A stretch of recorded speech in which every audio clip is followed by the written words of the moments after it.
খইয়াছড়া ঝর্ণা শান্ত পাহাড়ের বুক চিরে আসা এই এক নীরব জলপ্রপাত। এটি শুধু একটি জলপ্রপাত নয়, বরং প্রকৃতির বুকে লুকিয়ে থাকা এক টুকরো স্বপ্ন। 13টি ধাপে সাজানো এই খইয়াছড়া ঝর্ণা, যার প্রতিটি ধাপে লুকিয়ে আছে এক একটি অনুভব।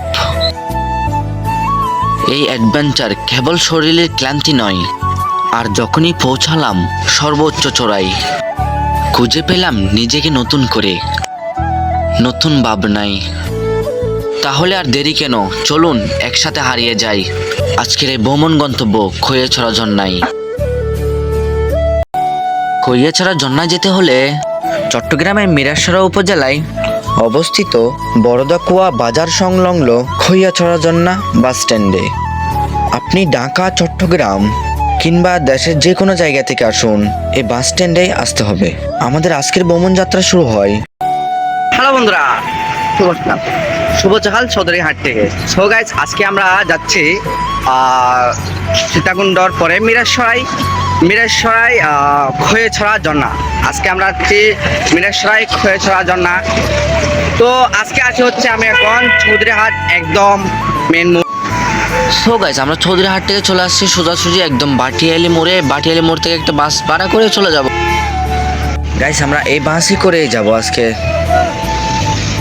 গাইস, বাস আমাদেরকে এই জায়গায় নামিয়ে দেয় চট্টগ্রামের মিরাসরাই উপজেলায় অবস্থিত বরদাকুয়া বাজার সংলগ্ন খইয়াছড়া ঝর্ণা বাস স্ট্যান্ডে। আপনি ঢাকা, চট্টগ্রাম কিংবা দেশের যে কোনো জায়গা থেকে আসুন, এই বাস স্ট্যান্ডে আসতে হবে। গাইস, খইয়াছড়া ঝর্ণা যাওয়ার পথে এরকম একটা সুন্দর রেল পথও আছে। গাইস, তোমাদের যদি আমার মতো ভাগ্য ভালো থাকে, এরকম একটি রেল আসতে দেখতে পারো।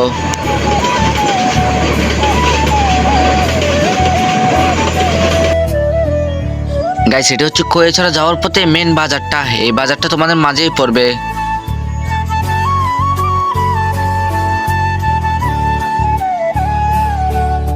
চলে এসেছি এখন বর্তমানে খইয়াছড়া মেন বাজারে। এটা হচ্ছে এখান থেকে আমরা ট্রাভেল করে যাব হচ্ছে ওই ঝর্ণায়। আমরা বর্তমানে আছি এই বাজারে। এই বাজার থেকে সোজা চলে যাব ঝর্ণায়। এখন আমরা একটা দোকান বুকিং করছি, যে দোকানটা হচ্ছে আমার ক্যামেরার পিছনে আছে। এটা হচ্ছে আমরা দোকানটা অনেক, ওখানে খাবারের প্রাইসটা জেনে নেবো। আমাদের সব কিছু দেখাই দেবো তোমাদেরকে কীভাবে। গাইস, যাওয়ার পথে এক নেট লাঠি এগুলো নিয়ে নেওয়া ভালো। নাস্তা পানি করে আমরা চলে যাচ্ছি এখন বর্তমানে ঝর্ণার রুটে, মানে ঝর্ণা যে জায়গায় দিয়ে ঝর্ণা যাবে, আমরা হচ্ছে ঝর্ণাতে যাচ্ছি।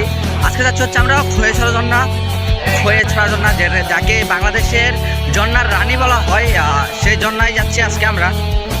তো গাইস, এই ঝর্ণার যাওয়ার পথেও তোমরা কিন্তু দেখতে পাবে এরকম চন্দনাত পাহাড়ের মতো অনেক অনেক উঁচু উঁচু পাহাড়। এখানে আশেপাশে আছে অনেক ক্ষেত। এখানে বাড়িঘর যারা আছে, স্থানীয় যারা আছে, তারা কিন্তু এখানে ক্ষেত করে। এখানে চন্দনাত পাহাড়ের মতো অনেক বড় বড় পাহাড় আছে। তো আমরা যাচ্ছি এখন ঝর্ণার মাঝামাঝি পথে এখন বর্তমানে আছি। ঝর্ণায় যাওয়ার মতোই আমরা কিন্তু তোমাদের সাথে দেখা করবো। ওখানে কিন্তু ড্রোন উড়াবো আমরা, কিন্তু দেখো।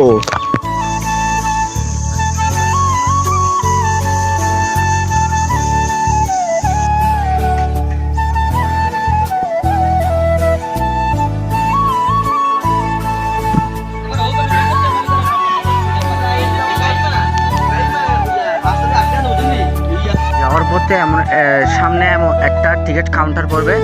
টিকিট নেবে জনপ্রতি 20 টাকা। আর এখানে একটা দাবা আছে, দাবা থেকে চাইলে তোমরা নাস্তা পানি করে নিতে পারো। এত বড় বড় পাথর তোমরা কি কখনো দেখছো? এটা হচ্ছে সিলেটের পাথরের মতো। সিলেটের যতগুলো পাথর আছে এগুলো এরকমই অনেক বড় বড়। কিন্তু এটা হচ্ছে অনেক বছর আগে যখন পৃথিবী সৃষ্টি হয়েছে, তখন এই পাথরটি এখানে এসেছে। এখানে এসে এত বড় হয়ে গেছে।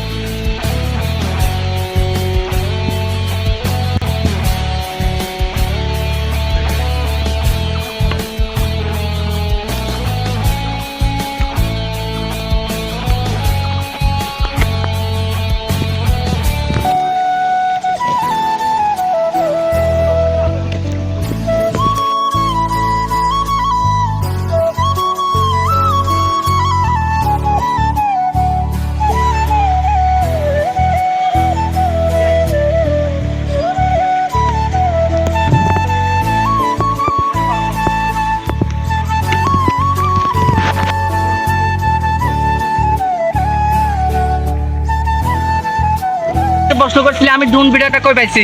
এই ড্রোনটা দিয়ে ভিডিও করবো এখন, তোমরা এই ড্রোনের ভিডিও দেখবা। এই ড্রোনের ভিডিও দেখো।